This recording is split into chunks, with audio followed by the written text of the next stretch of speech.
अणुऊर्जा प्रकल्पाविरोधात राजू शेट्टी आक्रमक.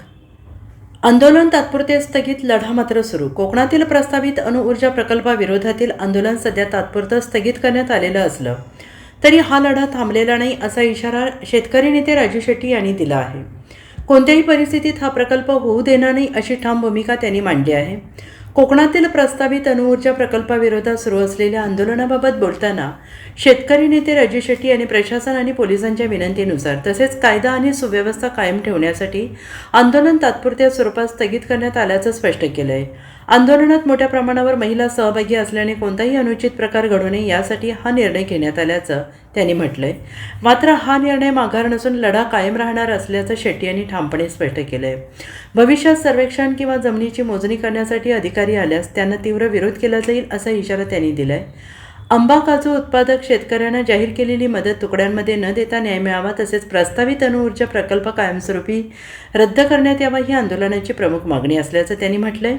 मुख्यमंत्र्यांनी प्रकल्पाबाबत सकारात्मकता दाखवल्यात भूमिका घेतल्याचा उल्लेख करत पालकमंत्र्यांच्या वक्तव्यापेक्षा मुख्यमंत्र्यांचा निर्णय महत्त्वाचा असल्याने आंदोलनाचा मार्ग स्वीकारावा लागल्याचे शेट्टी यांनी म्हटलं आहे. विरोधकांच्या टीकेला उत्तर देताना आपण कोणाचे भाडोत्री काम करत नसून शेतकऱ्यांच्या हक्कासाठी लढत असल्याचं त्यांनी स्पष्ट केलं आहे.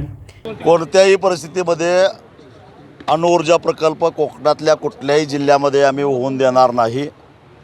त्याचबरोबर आंबा आणि काजू उत्पादक शेतकऱ्यांना जाहीर केलेली मदत तुटपुंजी आहे आणि ते आम्ही स्वीकारणार नाही. म्हणून या आंदोलन आम्ही आज पुकारलेलं होतं. पोलिसांनी आम्हाला विनंती केली आहे, आंदोलन करण्यापासून अटकाव केला. त्याचबरोबर भरतीचा कालावधी आहे, आमच्याबरोबर महिलांची संख्या मोठी आहे आणि त्यामुळं कुठं अनुचित प्रकार घडू नये अशी विनंती पोलिसांनी केल्यामुळं आणि आंदोलनाचा पहिला टप्पा म्हणून आम्हीसुद्धा अत्यंत समजूतदारपणानं कायदा आणि सुव्यवस्थेची बूज राखण्यासाठी म्हणून आणि आमचा खरं तर सविनय कायदेभंगाचा हे आंदोलन होतं. शांततेच्या मार्गानं आंदोलन होतं आणि कुठं गालबोट लागू नये म्हणून पोलिसांची विनंती आणि प्रशासनाच्या विनंतीला मान देऊन आम्ही तात्पुरत्या स्वरूपामध्ये हे आंदोलन थांबवलेलं आहे.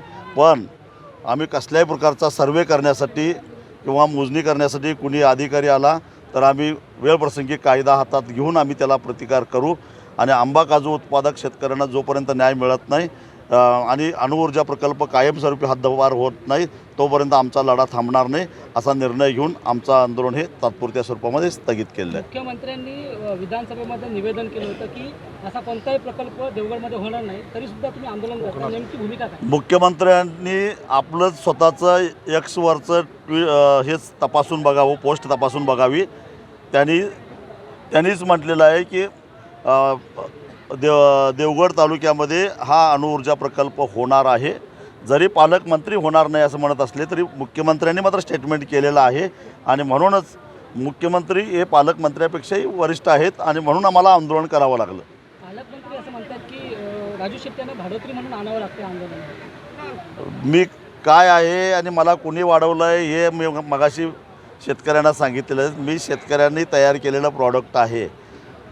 कुणी भाड्यानं घेण्या एवढा मी लेचापेचा नाही आहे आणि मला भाडोत्री म्हणणाऱ्यांनी ते कुणाच्यासाठी भाड्यानं काम करतायत, कुठल्या उद्योगपतीच्या घरात पाणी भरतायत ते त्यांनी तपासून बघावं. पुढची तुमची भूमिका काय असणार आहे? कारण हा लढा याच्यापेक्षाही तीव्र करू आणि अजून आक्रमकपणानं मी आंदोलन करू.